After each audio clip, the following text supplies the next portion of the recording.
Good evening, everybody. This is John Marola from Keeping It Real Section 5 Football. And as you can see, our table is back full.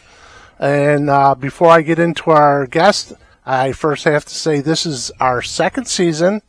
This is our 28th episode of our second season. And overall, this is our 80th episode of Keeping It Real. So, as I've said every week, George Giordano hates me saying it, but we're just moving right along. So, before I get going with our guests again, let me go through a couple things. First I got to take care of is our sponsors. If you have not sponsored, if you'd like to be a sponsor, or if you know anybody that would like to be a sponsor, please just give me a call or an email. We would love to have you aboard. We're always looking for new partners, and all of our subscribers and our sponsors will be at the end of our show, and at the beginning we'll have our subscribers on the beginning too. So with all of that taken care of, if you have not subscribed, please subscribe. Like I said every week, it doesn't cost anything. And as far as I was talking to these guys a little earlier, our views, right now we're almost at 12,000 views, which is awesome. It's it's really great. Our subscribes we're still struggling a little with. Just subscribe to our show. It doesn't cost anything.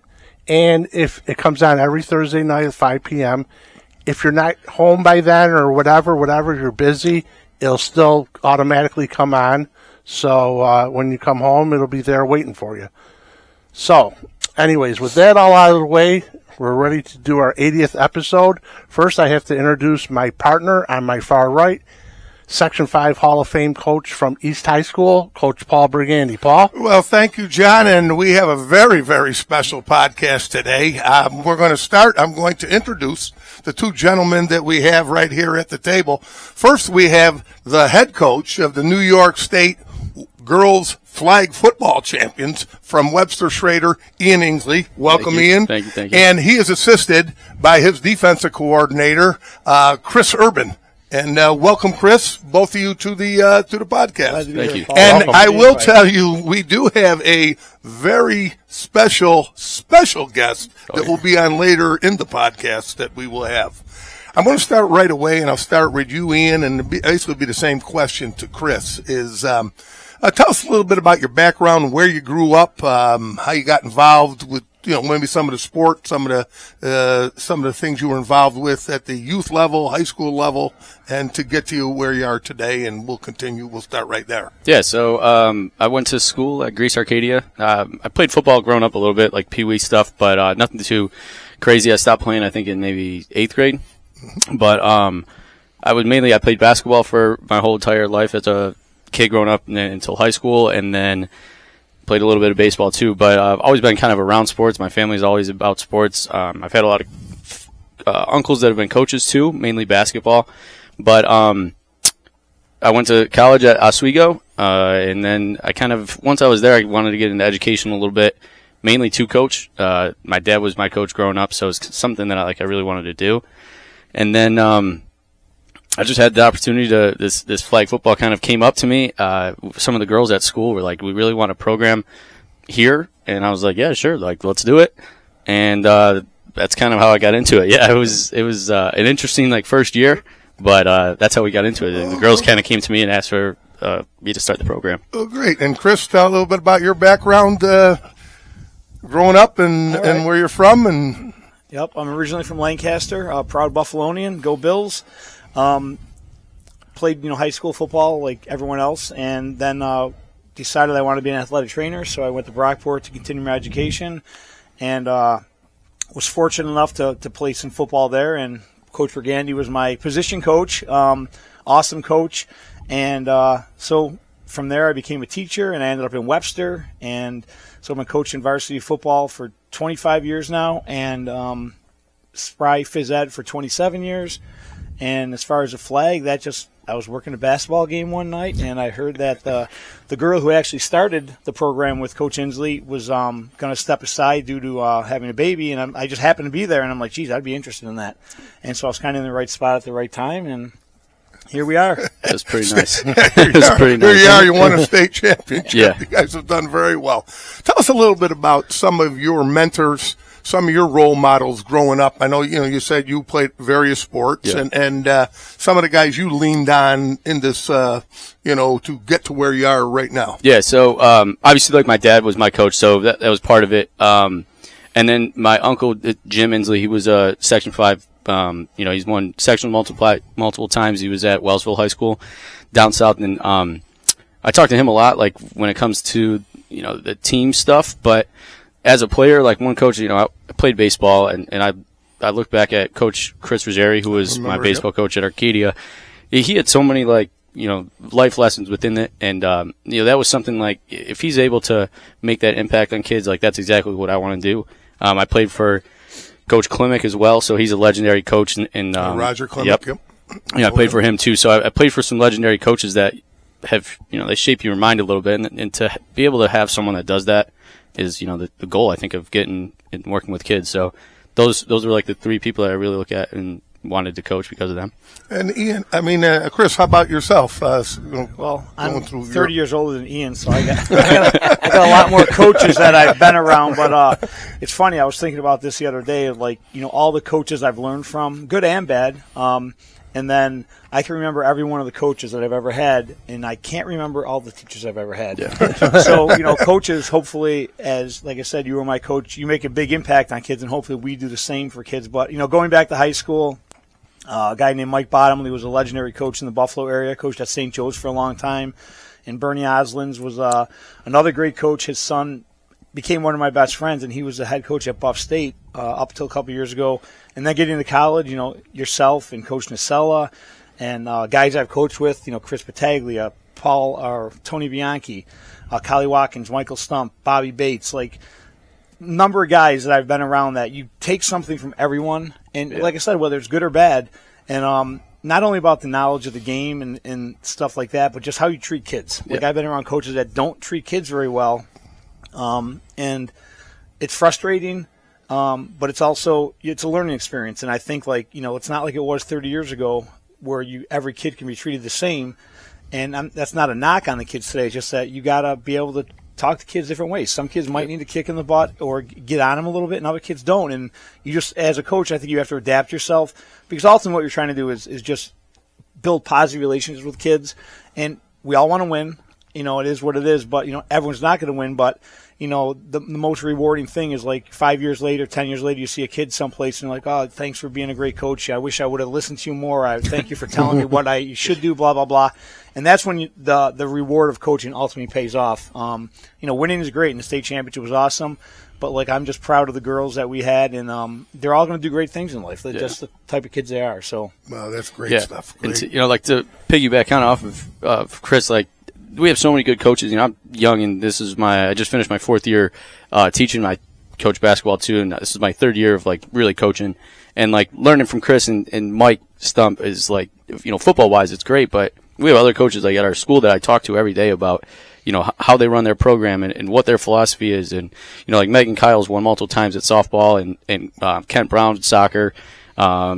Stump, obviously. Matt Knight was our baseball coach, and talking to those guys that are, like, legendary coaches in our own school is huge. Well, it's so true. Just the management of the program, and everything more than just the X's and O's. Yeah. Ian, tell us a little bit about, you get this head coaching position. Now you got to try to put together a team. And you had that, had you coached some of the girls through basketball? So, did you have the girls, or did you have the boys? I coached boys JV basketball, but the girls, a lot of them, and I'm sure if you look around and you talk to any of these programs, a lot of them come from soccer. So, I was around the soccer team. I don't coach, but I'm around. I supervise, and our assistant coach who first started, Megan, she is the assistant coach for the girls team. So she kind of had a lot of connections, and there was Lyra is her name, and she was a senior our first year, and she was the one that was like, what, I want to do this. And then she got a bunch of other soccer girls to play. And then, that first year, like, we kind of just were like, we're going to figure it out, I guess, and try to do a little bit. I'm coming from basketball. She's coming from soccer.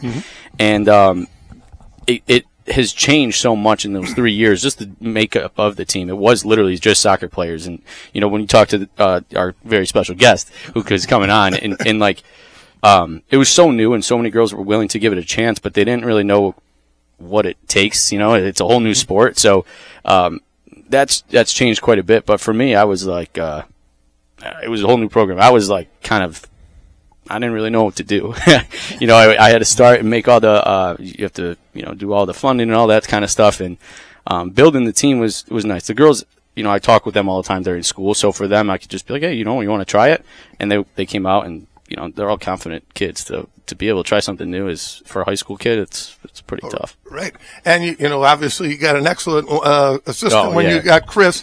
And I don't know how do you have a JV program right now, a modified? What is Yep. and how did you select the coaching staff for the whole program? We just got a modified coach, or we just had a modified. This is our first year with it, and I think some schools did it 2 years ago, so we're a little bit 1 year behind with that. But it's Mackenzie Ruby's her name. She was interested in playing, interested in coaching. She emailed over the summer and said if there's any options or any opportunities to coach, she would like to do that. So she doesn't really come from a football background either. She wants to be part of it. She does a little bit of basketball too. She coaches basketball.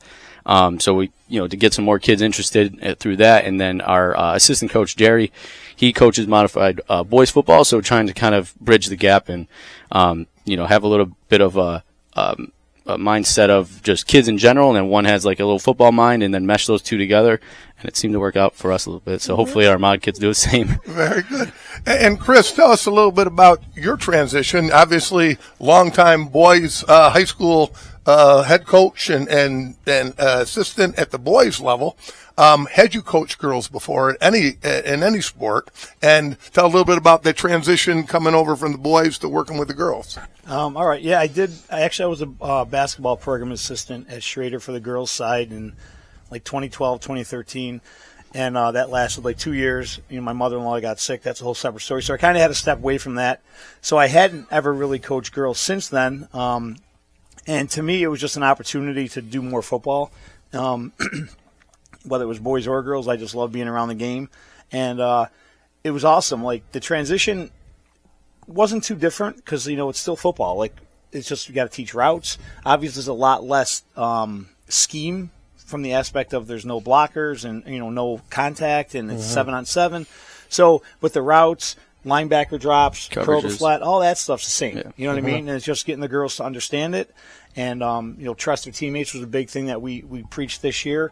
So it wasn't a huge transition, but it was very enjoyable. But the stress level, it was just the same. It don't matter. Like, my anxiety was through the roof in the sectional or the championship game downstate. So it was, but it's been a blast. And the girls, like I said, the girls are awesome. They're like sponges. They just want to soak everything in and learn.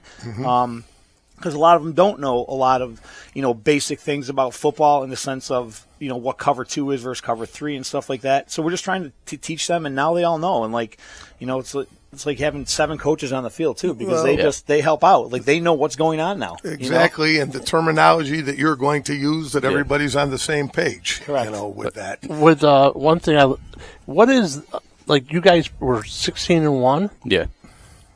I never coached playing 17 games in one. How is that? I mean, it's like practice a game, practice.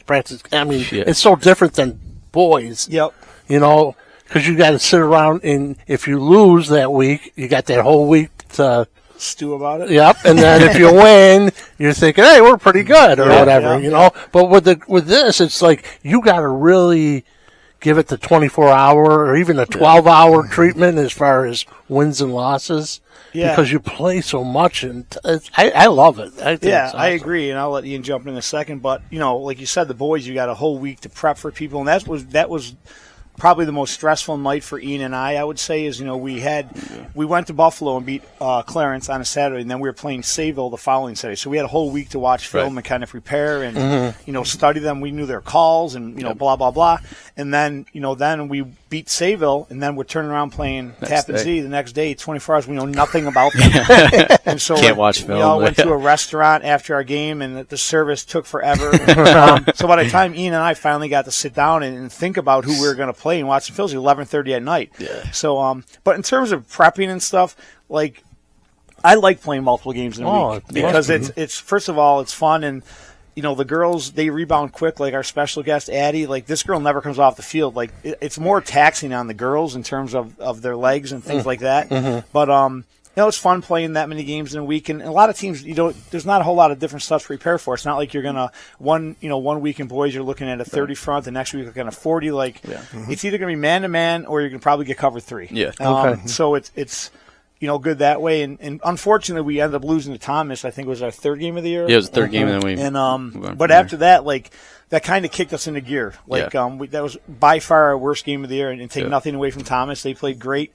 But we kind of learned some stuff from that game, changed a few things offensively or defensively, and I think it got us, going in the right direction. So, and that wasn't a situation where we had a long break, because I think we were heading into April break. Yeah, we had 10 days. We did have a long between time games. in between.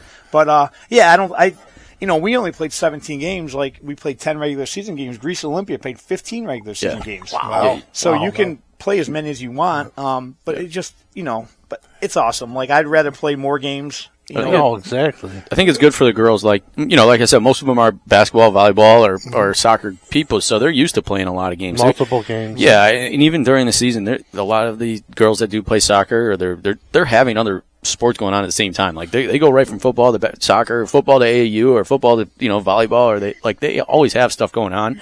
So I think it keeps it fresh. It doesn't feel stagnant to them. It's all right, yeah, we're gonna go do our practice, and then it's time to play. And that's just how it was. It didn't build up any stress or anxiety on them. That was our huge part for me. That was our key, is we're just gonna go out and play. It doesn't matter who we're playing against. We're comfortable, we're confident in who we have and what we did. But I think that's the benefit of playing multiple games per week. Speaking of that, did you have many girls on the team that were playing multiple spring sports? Because you can.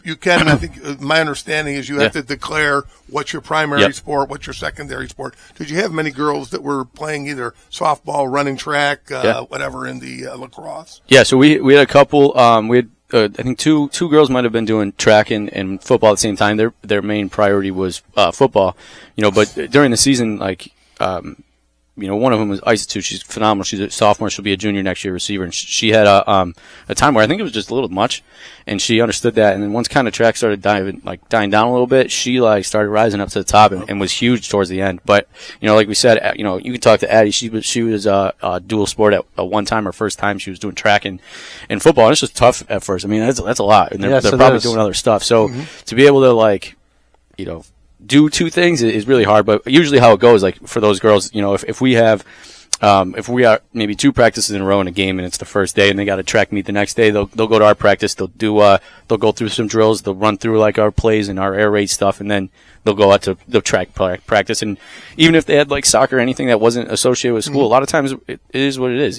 These girls are busy and they're freaking great athletes, so they'll let them do it. Whatever they're doing works. So, well, speaking of that, without giving away all your secrets, I want to ask, and this is directed to Chris because being involved with the boys teams, in the past, the boys are doing 7-on-7 weight room camps. How is it in the girls' flag football? Has it got to that level, or are you doing some of those things now, or how does? Well, we just came off a camp. We had our a team camp 2 weeks ago. We had, I think, 43 girls. Well, last year we did it. We had 21 or 22. Wow. So I think it's gonna get to that point.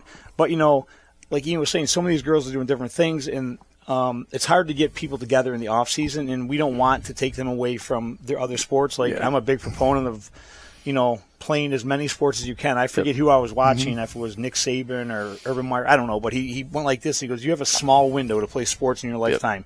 Go do it.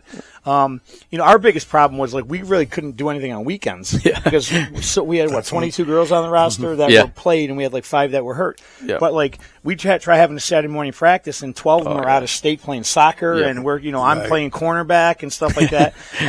But like I said, we made it work, and we let the girls know that we want you to play multiple sports, but we might need you sometimes. Right.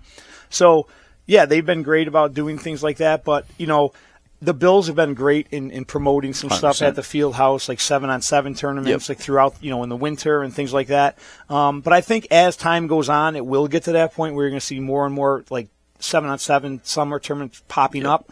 But it's a little different from boys in the sense that, boys are going right to football now, where the girls have 2 more seasons to get through. You know what I mean?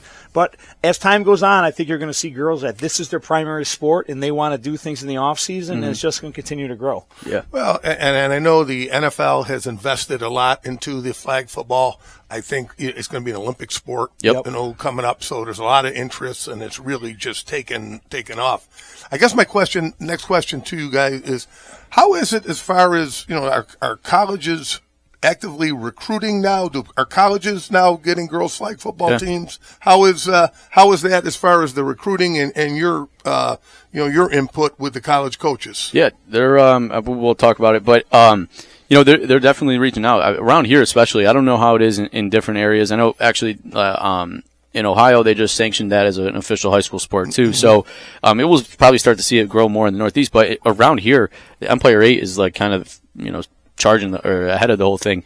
They have Geneseo as a team. I think I heard Fisher might have one next year. Naz, all those teams that are in the Empire 8, they're really like kind of spearheading the charge on it. And Roberts is another school that they've been on top of their game. Like they're looking at their coach does a good job reaching out to people and all that. So they're definitely reaching out, and they're starting to get the best of the best, and it's awesome. Well, that's great to see. That's great. Like our special guest, she'll talk about her recruiting experience. She's going to be going down South Plain, but I think it's huge. I know Brockport's starting a team also. It's a full-time position for a coach. I'm actually helping out on Sundays over at McQuaid. We have some girls and boys stuff going on, but there's been last week we had 3 or 4 girls from Brockport University now. I guess when you coached there and I went there, it was just college. Now it's a university. Right. But so they've been coming around. So it's awesome. They just love doing it, and it's new to them.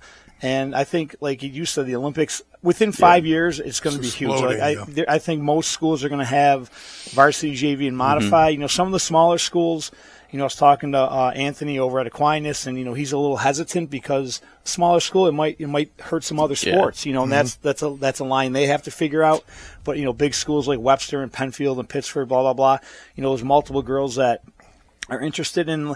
And let's face it, if you're an 8th grade girl and you've never played softball or you've never played lacrosse, it's tough to pick those sports up. You got girls that have been doing it since they're 5 years old or whatever. So come play flag football. You're an athlete.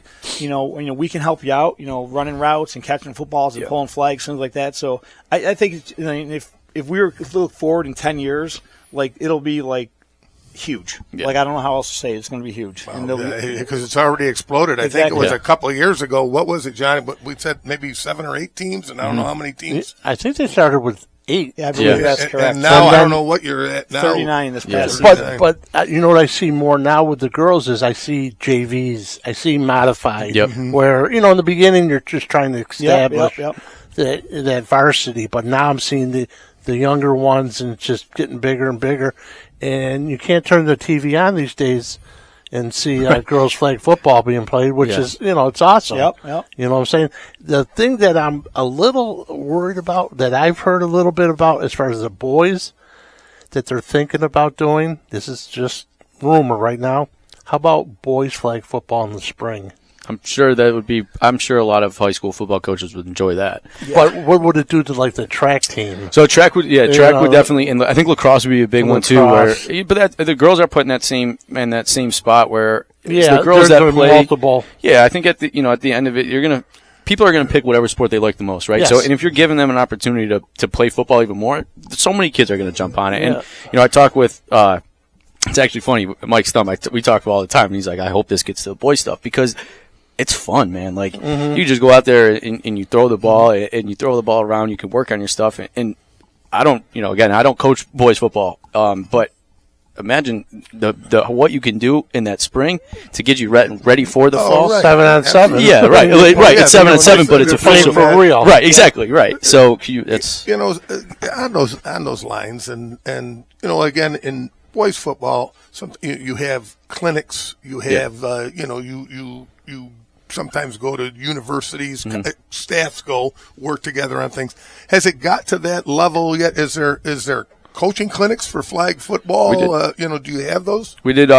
What's it? The Glacier or whatever. Glacier. They have. They had one in the end of the spring, and I clicked into a couple. It was online. It wasn't anything in person, but yeah, they had it.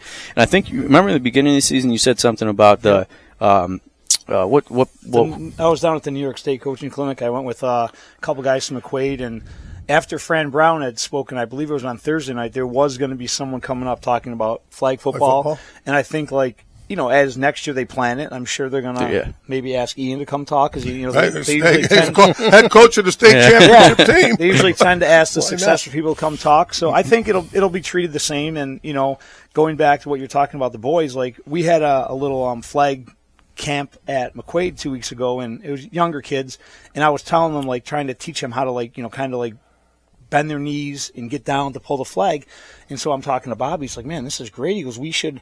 So I think for boys, having them pull flags would actually help, because if you're teaching them how to tackle, you got to get down to the hip level, whether you hawk tackle, you're there. So that would be it's the same thing. You got to track the hip, but instead of wrapping, you're pulling. So or if you're some of our girls, they wrap. Though sometimes, especially Jillian could play linebacker for the varsity football team right now.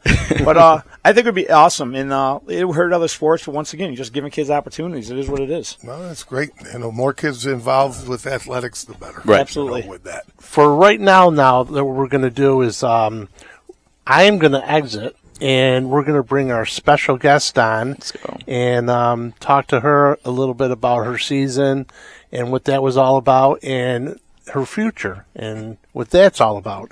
So, everybody, guest is today that we are very privileged to have on the podcast. You are. We got two-time state champ Addison Morgan, AGR Player of the Year Addison Morgan, Monroe County Division I Player of the Year Addison Morgan, and in my opinion, best player in the state, Addison Morgan. Well, those are very high accolades and well-deserved. I miss anything? No, I think you're good. Addie, tell us a little bit about your background, how you got involved in athletics, some of the sports you played, some of the coaches that influenced you as you've been through your high school career. Yeah, so I jumped around schools a little bit. So I started over at Webster. I went to elementary school down there. I started playing sports. Actually did intramurals with Urban. I used to school all the boys in basketball, so I used to cook everyone. And then I went to Georgia for a little bit. I spent some time down there, and then I came up sophomore year and spent some time at Webster Schroeder. And then I'm gonna be honest, some of the coaches that are really inspiring me are these guys, top of my list for sure. I talk to them every day, knowing Urban from middle school, and then my entire high school time spending time with Insley, and just I just look up to them a lot. You got two excellent mentors in both of them. Oh, yeah, absolutely, absolutely. Two very different people, but very, very good mentors. Well, tell us about some of the sports you played growing up. What sports were you involved in? When I was younger, I did a lot of softball. I loved softball growing up. Basketball was a huge one for me. Basketball has been big. I was actually originally planning on playing collegiate basketball.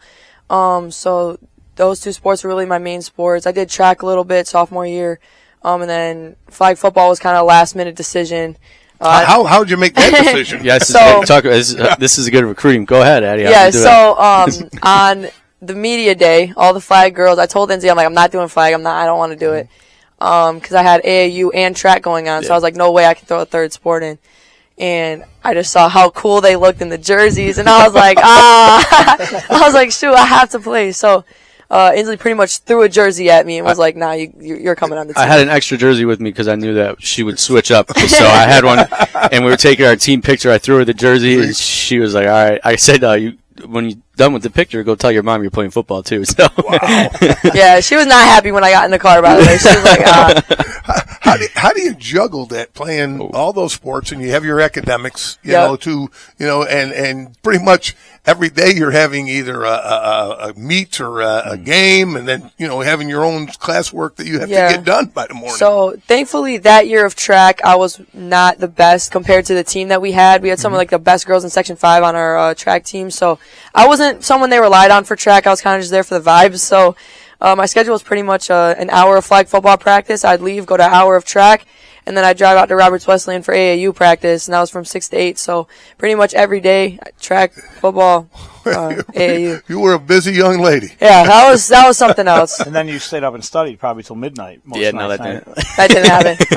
Yeah, I'm a pro procrastinator, so So you start playing flag football. What position did you play, and was that your choice, or did the coaches put you at a position? How did that work out? I believe I started at receiver, right? I've been at receiver this whole time. We tried quarterback. That's not for me. That wasn't Didn't gonna work. No, No. quarterback's not for me. Great arm. Great arm, zero aim. But I think I'm just naturally very good at catching a ball. You know, just from basketball, I think my ability to go up and get like rebounds and stuff transferred over to flag pretty well. So receiver's always been a given. This past season, we threw me at safety just to see. And that took some learning. That took some brain power. I really had to learn that position, and I think I did a pretty good job learning it. So, Yeah. Did you have a background in football? Did you understand some of the rules, some of the past patterns before you went into this? Or yes. So growing up, I played catch with my dad. I always Mom, let me play tackle football. This girl, Bella Finelli, she used to play tackle football. I watched her because my sister did cheer. So I'd be at all the little kid games, and I was like, Mom, let me do tackle. She was adamant, no tackle football, not even for my brother. She was like, no tackle football. But I would still play catch with my dad. And growing up, when my mom started dating her current boyfriend, he's a huge Bills guy, loves football. He's a great football player. And that kind of introduced me to knowing the game. So now I've learned the most playing, though, for sure. Well, great. Now, I want to backtrack because, I heard this earlier in the green room when you won a state championship playing basketball. I did. Tell us about Yes. that. Tell us Yes. about that, So that experience. That was a insane run. We had an insane team that year. We were stacked just from we had Division I players, but we also had freak athletes. And I think all of us coming together, we went on an insane run. That was just an experience that I was a sophomore at the time. It was my first year at Schroeder, so I came in with not really high expectations and then came out with a ring. So I don't really have much words to describe that season. It was surreal. I did not expect to experience that.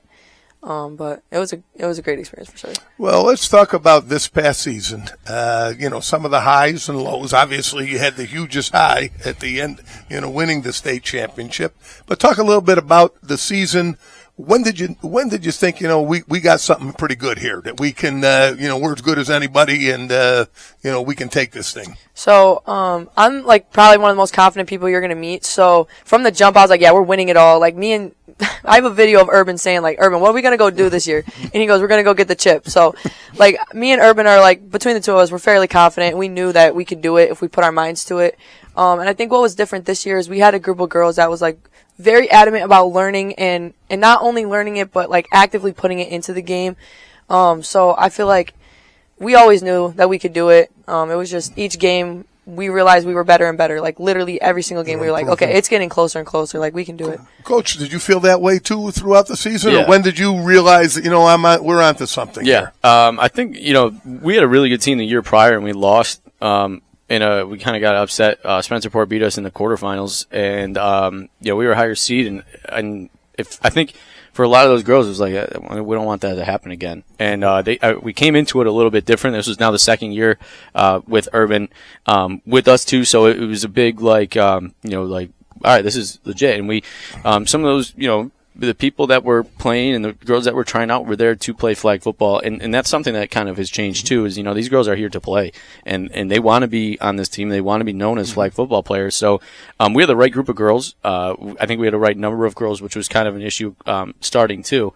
But you look at what you had, and with now you have 3-year players coming back, right? And you have these girls that know a little bit more, and they know what it takes to win, and they've won in their other sports. So now I felt pretty good about it going into it. And then after, practicing, it was kind of all right, we can do this. But I never wanted them to I never really put that out there. We said we have a team where we can do it, but my biggest thing was all right, we're taking it game by game, a little steps at a time. But and that's kind of what I think helped us out because we did get better every single game. So we knew we had the talent and we knew we had the athletes, but every team has good athletes and every team has good players, so to be able to put it together and get better every game, that helped us quite a bit. Well, you mentioned an early season loss to Crofton Ronald Thomas. Yep. And from there, from then on, that it really took off as the improvement each week. Yeah, I think that was a big one, and Urban will talk about it more on the defensive side of the ball, but I think it was like for us, this wasn't the same team as we've had in the past. We were able, and we know what we can do,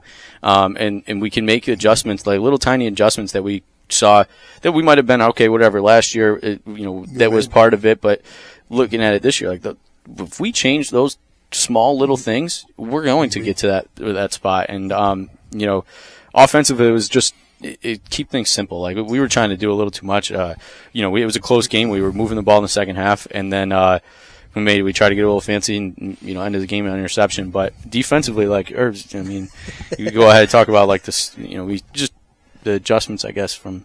Yeah, well, going back to preseason and the confidence level, like I was very confident because I just felt like Ian and I talked a lot over the winter and make some adjustments here and there. Plus, with girls coming back, like we could, we had our foundation. Now we got to, build on that. And, we came into the season without two of the best players around. Like our one of our linebackers from last season, right up your alley, Coach.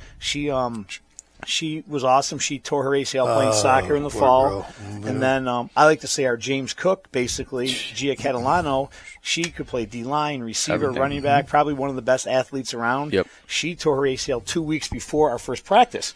So now we're going into the season down 2, but like we never let the girls let it affect them. And credit to those 2 girls. They came to everything. And we practice every game. Yeah, just great to be around and great mentors for the younger girls. And they're just fun girls on top of it.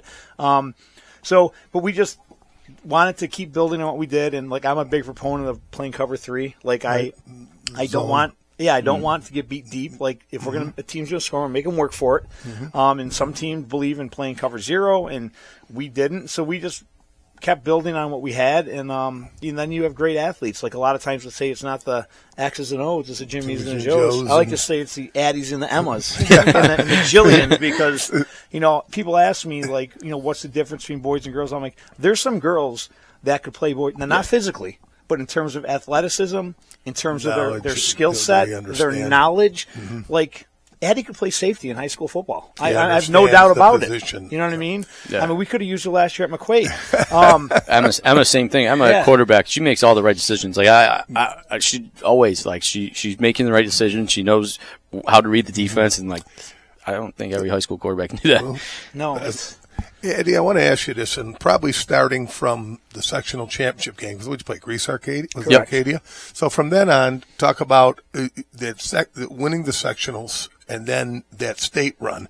And I think all the way up to, I believe you guys had a game-ending interception that you guys that's her. You had that clinched it with, I don't know, it wasn't many seconds. 19 seconds. So talk a little bit about winning the sectionals, and then talk about the some of those state playoff games. Yeah, so winning sectionals is kind of a weird thing, though, because it's like you win, you have your high, but you're like, oh, crap, we have another game to get ready for. So for me as an athlete, it was like, okay, yes, we did it, like, but I wasn't done. Like, I don't have the mindset of, like, okay, we got sectionals. Like, this is, like, I feel like once you win sectionals, a lot of people have that mindset of, like, okay, this is just for fun now. I'm like, no. Give me that ring. Like, I need to keep winning. So every game, for me, I always get anxious before games. Even, it doesn't matter if they're the worst team in Section 5. Like, I'm nervous before playing them. So the regional game, that was at the Bill Stadium. Well, that was you going to Coach Urban's territory. Yeah, right? so we were up in Buffalo. Yeah, right, the Buffalo area. That was a thrill, and, like, I don't want to interrupt Addie quick, but, like, she doesn't like to talk about some of her accomplishments, but she had a huge, like, I'm guessing it's probably close to a flag football record. I don't know, but I think it was like an 80-yard or 79-yard pick six. Wow. That kind of sealed the game. In the finals. And then at Buffalo against against Clarence, she had 3 interceptions. Yeah. Wow. Then in the state semis against Sayville, she had an interception. And then in the state championship game, she had a pick 6 and 2 additional interceptions. Wow. So that's and I told her, like, after she intercepted, I remember I ran out on the field, gave her a big hug. I'm like, big-time players make big plays in the biggest moments. I remember, saying we're there and everyone's all nervous and stuff, and every single time, this is, the person that Addie is, every single time that, like, you need something, I'd be like, yeah, Addie's making a play. And I remember I said it to him, I forget exactly what game, but I think it was the finals, and I was like, Addie's about to pick this ball off. sure enough, Addie just came out of nowhere. Tell us about that interception. What were they running? What route did they? And She has what no did clue. She stayed in the middle of the field. Right. Yeah. So, like I said, safety was something I had to learn, right? So I had a really hard Took a time lot. trusting my teammates at first. I wanted to be everywhere, and as a safety, you just really can't until that ball's in the air. So on that particular play, the ball was underthrown.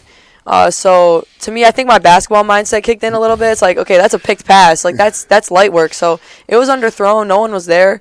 I took it and I bolted. Like I didn't even think twice about it. I just all instinct and took it all the way back to. Well, I'm sure that you had two very happy coaches and a lot of happy teammates. Oh, my gosh. And some very anxious parents sweating that out. sure. But a very a great accomplishment. And I guess, what's in the future for you? And I know you've been recruited. And how has that whole recruiting process been going Yeah, for you? so the recruiting process for flag football does look a little bit different than other sports just because it's so new. But my plans, I'm signed to go to Wingate University.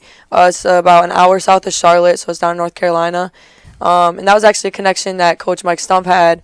He actually knew the AD. What was it? His coach. Maybe at UB. Yeah, something like that. He had a connection out of the AD, and then, how connections happen. Got in contact with the coach. He liked what he saw, and then I went and visited campus, so I'm going to play. And what are you interested as far as academics? What So I'm going to major in marketing. I'm going to take that as it is. School is kind of a hard topic for me, so I'm kind of just going to take that a year. Right. Years go by, but I'm just really excited to continue playing. I wasn't ready for the season to be done, especially winning the last game. It's like now it's over. So I'm ready to continue playing. Coach, is there anyone else on the team that's being recruited, or as far as plans on playing flag football in college? Yeah, we get a lot. There's a lot more girls of that. Some corners. Olivia, she's looking maybe playing at Roberts. There's our quarterback is going to play soccer right now, but which it's good for her. She's a big soccer player, but she's the best quarterback in New York State. So it's like a lot of times, and I think even some of these college coaches probably have a tough time with is this person playing a different sport or what? But a lot of our younger girls, and I see it like with our sophomores, freshmen, and then at camp we had 6th, 7th graders. These girls, you ask them what sport they play, they say flag football now. So for some of our 9th graders that we had, some of the 10th graders that we had, those girls are the ones that are like, I want to play this in college. So we definitely have a couple of our other receivers. We have this, I think one of the best players in Section 5, Jillian Pagano. She, she plays on the defensive side. She's played there both years, but she's been running routes on the offensive side. And next year, I think she's going to be a name in Section 5. If people look at her and are like, oh my God. Well, so we got girls that are ready and that want to do this stuff. And I think a big part of it is Addie and these schools downstate, like. Addie probably could tell you the girls that are recruited for her school are from all over the place. Florida, where else? They got Florida, Colorado, from Nevada, all over the country. All over. Arizona, South Carolina. You'll see some really good, and I can tell you when I've been down in Florida in the winter, I've seen just walking through parks, girls playing flag football now. So it has just exploded. It really has, and I want to congratulate you, the coaches, what an accomplishment it is to, not only win a sectional title, but to go on and win a state title. And next year you will be the hunted. Yes, for sure. That'll be changed. Hunter, and everybody will want you guys, and I'm sure that you will have your teams ready for the next season because every season is new. And do you have a lot of returners from this team, or did you graduate a big group? Yeah. So like Chris said, 2 of our seniors that were probably our. I'd say our top 3 players, 2 of them were hurt, so they didn't play for us last year. We had a couple other seniors that were really good, like team pieces, but Addie was really one of the only seniors that played a significant amount. So, I mean, you're losing the best player in New York State, so it is a ginormous loss, but we do have these girls that are ready to go. I mean, we had a 7th grader on our team last year who was phenomenal. So she's going to be she's going to be, ready to play, and we'll have these girls, and they know what it takes, and they know what it's all about. So we have a lot of girls coming back, and I'm excited about that. Well, the future is very bright there at Webster Schroeder. Keep up the good work, And best of luck to you. Thank you. And, the off season will be where a lot of the season is won. To get Yeah. back Right, back at it again and continue the improving and the growth with the whole program. And Sure. You've done a great job. Thank you. Coach. Thank you. That. So what we're going to do, okay, what we do to end the podcast is we just say, keeping it real, Section 5 football, and we point at the camera, and we will do that. And Shooter McGavin. you can do it however you want to do it. Gilmore, too. You can add your own, it's freestyle. I got you. Again, thank you for watching the podcast. And as we say, on the count of 3, 1, 2, 3, keep it real, Section 5 football. Thank you. Good night, everybody.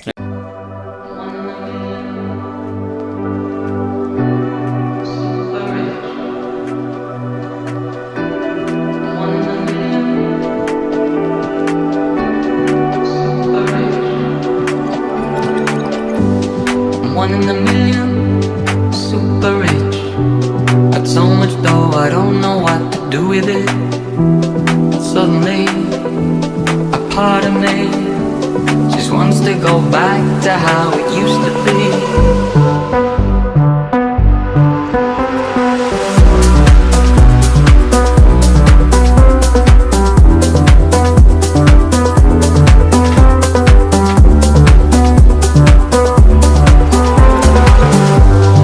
I got a feeling, this voice in my head is trying to tell me all of the things that I could have said. And you lower me down, yeah, you lower me down, just before I hit the floor. One last look, and now I'm sure I'm one in a million, super rich. Got so much dough, I don't know what to do with it. Suddenly, a part of me just wants to go back to how it used to be. I'm one in a million, super raw. But be careful what you wish for. Don't be surprised to see heaven ain't the place you thought it would be.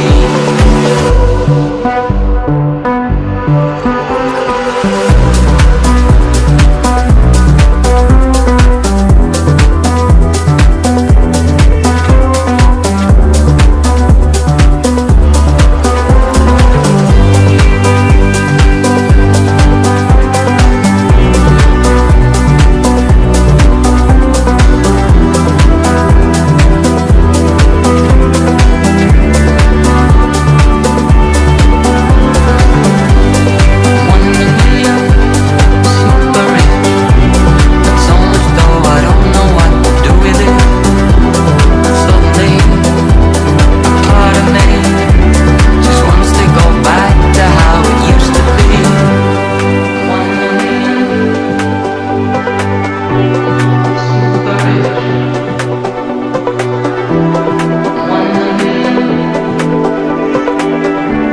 super rich.